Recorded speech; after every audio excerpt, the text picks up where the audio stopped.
5 berita terpopuler hari ini Senin 20 Oktober 2025 di Bloomberg Technos Flash 5. Yang pertama, Golden Hour korban scam kurang dari 1 jam segera lapor IASC.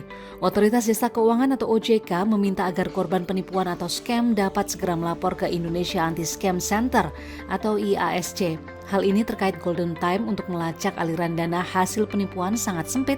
Semakin lama jarak pengaduan ke IASC dilakukan, maka semakin kecil peluang uang akan kembali. OJK menyebut keterlambatan pelaporan sering terjadi karena korban scam kerap terlambat menyadari dirinya menjadi korban penipuan. Data IASC terungkap ada 299.237 laporan scam sejak November 2024 hingga 16 Oktober 2025. Namun hanya 1% yang melapor di bawah 1 jam setelah kejadian.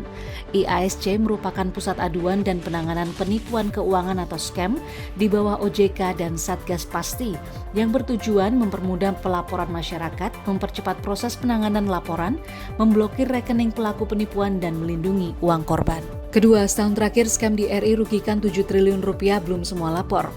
OJK melaporkan adanya kerugian hampir 7 triliun rupiah akibat penipuan online atau scam di Indonesia dalam setahun terakhir. Sementara dari 274.722 kasus yang dilaporkan ke OJK melalui Indonesia Anti-Scam Center atau IASC sejak didirikan November 2024 sampai September 2025, kerugiannya mencapai 6,1 triliun rupiah. Dari angka tersebut baru sekitar 6,13% diantaranya yang berhasil diblokir atau mencapai 374,2 miliar rupiah. Terkait hal ini, OJK kini memperkuat kerjasama lintas lembaga seperti kepolisian dan penyedia keuangan digital untuk mempercepat proses pemblokiran rekening pelaku scam. OJK juga menyebut keberhasilan penanganan dan pemblokiran tergantung pada kecepatan korban melaporkan kejadian ke IASC. Menurut OJK, dari ratusan ribu kasus hanya 1% korban yang melapor sebelum 1 jam kejadian. Ketiga, menyusul Shell dan BPAKR, Vivo umumkan stok bensin habis. PT Vivo Energy Indonesia mengumumkan seluruh pasokan BBM jenis bensin habis pada seluruh jaringan SPBU miliknya di Indonesia. Dengan begitu, Vivo resmi menyusul Shell Indonesia dan BPAKR yang terlebih dahulu mengalami kekosongan pasokan bensin. Dalam informasi di situs Vivo, pada Minggu 19 Oktober 2025, 44 jaringan SPBU milik Vivo di wilayah Jabodetabek dan Bandung tidak lagi menyediakan 3 jenis bensin Revo 90, Revo 92, dan Revo 95. Hanya solar yang masih dijual perusahaan pada sejumlah jaringan SPBU tersebut.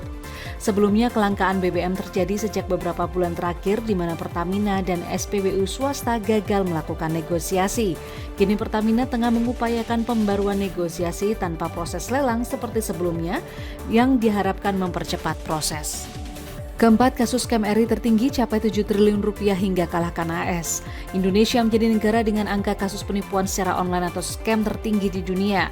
Sejak OJK membentuk IASC pada November 2024 ada sekitar 274.722 aduan scam dengan nilai mencapai 6,1 triliun rupiah yang tercatat hingga September 2025. Dari angka tersebut baru 6,13% atau 374,2 miliar rupiah yang dapat diblokir. Angka ini bahkan melampaui beberapa negara seperti Amerika Serikat dengan 4.324 aduan selama Januari 2024 hingga 30 September 2025. Malaysia sebanyak 253.583 aduan sejak 12 Oktober 2022 hingga 3 September 2025. Lalu Singapura mencatat 51.501 aduan, Hong Kong mencatat 65.240 aduan pada 2024 hingga Juni 2025. Kanada dengan 138.197 aduan scam sejak Januari 2024 hingga 3 September 2025. Terkait hal ini, OJK tengah memperkuat kerjasama lintas lembaga, namun baru seputar percepatan proses pemblokiran rekening pelaku scam. Kedepan, OJK menyatakan akan lebih melacak pelaku seperti di negara lain. Kelima, Purbaya nilai rapot kredit di SLIK hambat KPR OJK siap diskusi. OJK menyatakan telah meminta data 100.000 masyarakat yang memiliki rapot kredit hitam dalam Sistem Layanan Informasi Keuangan atau SLIK. Hal ini merespon rencana Menteri Keuangan Purbaya Yudi Sadewa untuk memulihkan utang macet di bawah 1 juta rupiah bagi masyarakat berpenghasilan rendah atau MBR agar bisa mengajukan KPR bersubsidi. OJK melalui Departemen Pengawas Perbankan telah mengeluarkan surat bahwa SLIK bukan menjadi satu-satunya kriteria untuk menilai calon kreditur layak diberikan kredit atau tidak. Di sisi lain, OJK menyatakan telah banyak hal yang dilakukan perbankan untuk tetap menyalurkan KPR bagi masyarakat dengan tingkat kolektibilitas kredit call di bawah 2 hingga 5. Untuk itu, OJK juga menyatakan dukungan penuh pada program 3 juta rumah pemerintahan Presiden Prabowo Subianto. Itu dia 5 berita terpopuler pilihan Bloomberg Technos hari ini. Ikuti terus update selanjutnya di www.bloombergtechnos.com.